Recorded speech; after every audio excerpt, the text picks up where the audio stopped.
ఉగాది వేళ ఏపీలోని నిరుద్యోగులకు తీపి కబురు చెప్పింది కూటమి సర్కార్. ఈ మేరకు కీలక నిర్ణయం తీసుకుంది. జాబ్ క్యాలెండర్ ప్రకటనకు తుది కసరత్తు జరుగుతోంది. ప్రభుత్వ శాఖల్లో ఖాళీలను భర్తీ చేసేందుకు పోస్టుల వారీగా ప్రకటన చేయనున్నారు.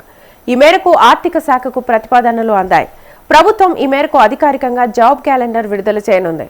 టీచర్ పోస్టులతో సహా దాదాపు 10,000 ఉద్యోగాల భర్తీకి నోటిఫికేషన్లు జారీ అయ్యాయి.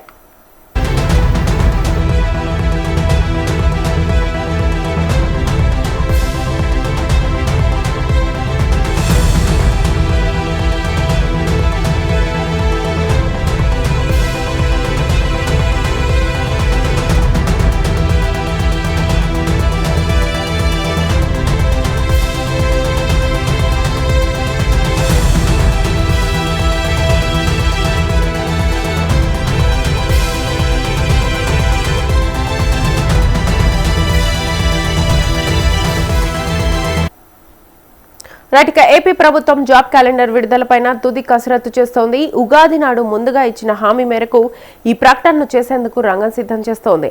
ప్రభుత్వంలోని దాదాపు 60 విభాగాల్లో 10,000 పోస్టుల భర్తీకి జాబ్ క్యాలెండర్ను కొత్త సంవత్సరాది రోజు ప్రకటించనుంది.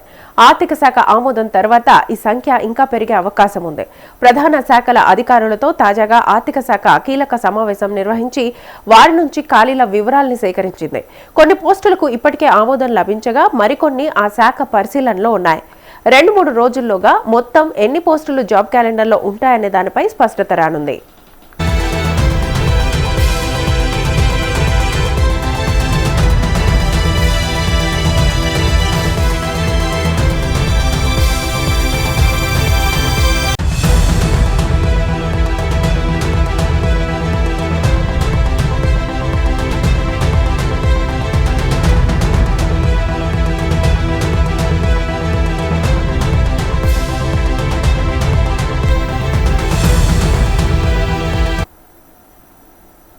రైట్, ఉగాదికి సంబంధించి జాబ్ క్యాలెండర్ కి సంబంధించి ఫుల్ డీటెయిల్స్ మా ప్రతినిధి వినాయక్ అడిగి తెలుసుకుందాం.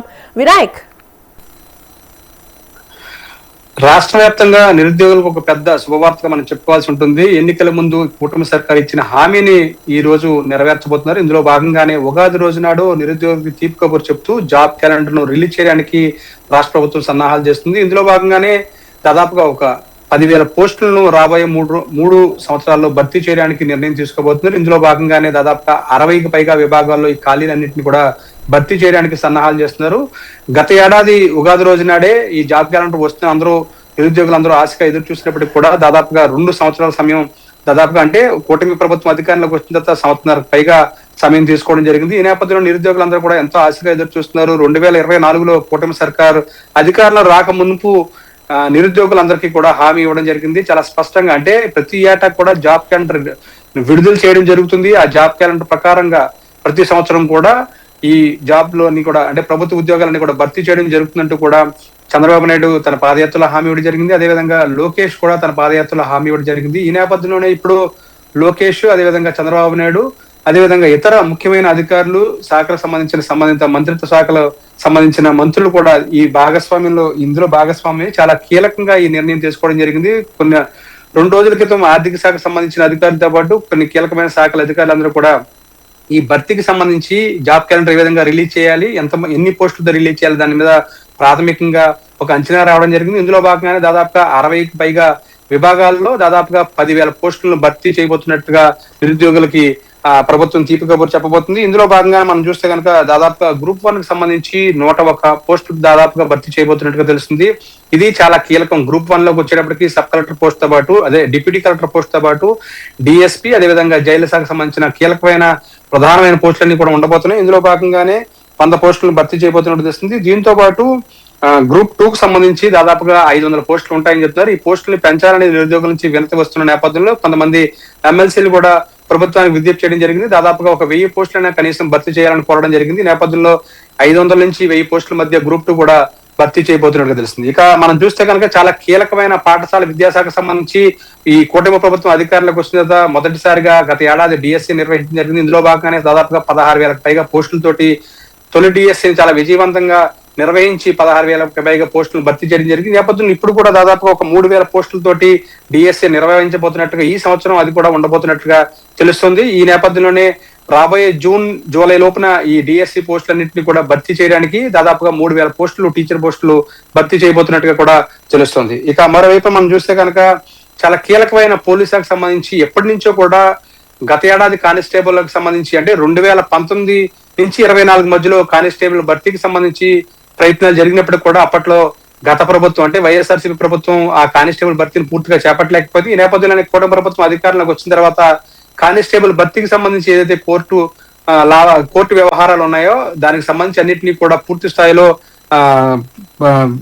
భర్తీ చేయడం జరిగింది. కోర్టు వ్యవహారాలన్నింటినీ కూడా పూర్తి స్థాయిలో చక్కబెట్టడం జరిగింది. ఈ నేపథ్యంలో ఆ పోస్టులు కూడా భర్తీ. ఈ నేపథ్యంలో ఇప్పుడు ఎస్ఐ కానీ కానిస్టేబుల్ కానీ ఈ విధంగా మనం చూస్తే కనుక దాదాపుగా 3,000 పోస్టులను భర్తీ చేయబోతున్నట్టుగా తెలుస్తుంది. ఇక మరోవైపున యూనివర్సిటీల్లో దాదాపుగా మనం చూస్తే 2005 ఆ ప్రాంతంలో యూనివర్సిటీల్లో ప్రొఫెసర్ పోస్టులు కానీ అసిస్టెంట్ ప్రొఫెసర్ పోస్టులు కానీ భర్తీ అవ్వడం జరిగింది. ఈ నేపథ్యంలో ఇప్పుడు దాదాపుగా అంటే 20 సంవత్సరాల తర్వాత యూనివర్సిటీలో పోస్టులు భర్తీ చేయడానికి ప్రయత్నాలు జరుగుతున్నాయి. ఇందులో భాగంగానే దాదాపుగా అన్ని యూనివర్సిటీల్లో కూడా 1,500 పోస్టులు భర్తీ చేయబోతున్నట్టు తెలుస్తుంది.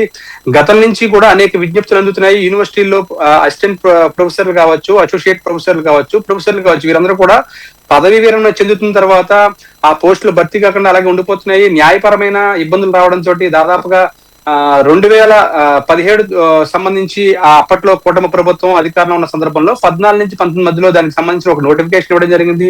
ఆ తర్వాత